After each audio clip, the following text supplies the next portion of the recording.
اليوم البرمجة أيها الأصدقاء هي نموذج يعرض عمود A أو بيانات عمود B أو بيانات عمود C. لنلاحظ أنه لدينا الآن هذا العمود A محتوياته بيانات، وهنا العمود B وهنا العمود C. لدينا النموذج الذي سوف يظهر، نستطيع أن نتحكم بما يتم العرض عن طريق هذه الأداة الموجودة في النموذج.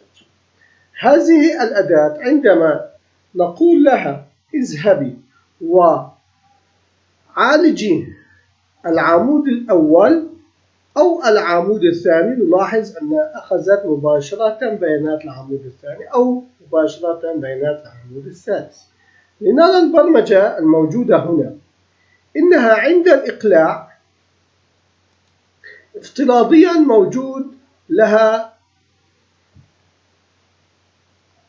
هذه البرمجة.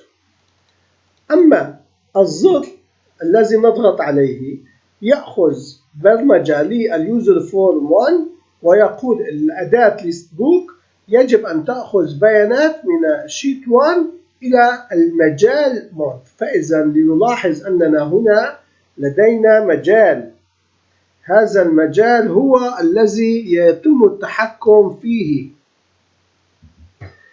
إذا حددنا المجال الأول والمجال الثاني والمجال الثالث، لذلك تم كتابة شيت 1 إشارة تعجب واسم المجال، وثم تم البرمجة أنه يكون الإشارة الفاليو true لهذه الأداة الصغيرة، وبذلك يتم عرض اليوزر فورم عند الإقلاع. أما عندما يتم التحكم نلاحظ أنه عندما ننقل هذا الزر، هذا الخيار، ينتقل البرمجة إلى تغيير.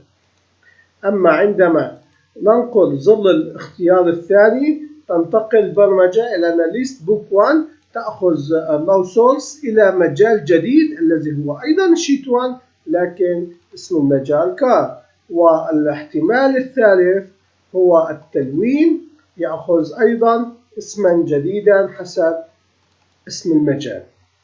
برمجة جيدة جدا ومفيدة. طبعا الظل النهائي هو الظل الأوكي الذي يطلب إنهاء البرمجة. هذه البرمجيات الصغيرة استطعنا أن نتحكم بما يتم عرضه. فإذا هذا الزر هو الذي افتراضيا يعطينا ما هو موجود في الخيار الأول أو الخيار الثاني أو الخيار الثالث. نلتقي غدا إن شاء الله في برمجة جديدة ومفيدة بأمان الله.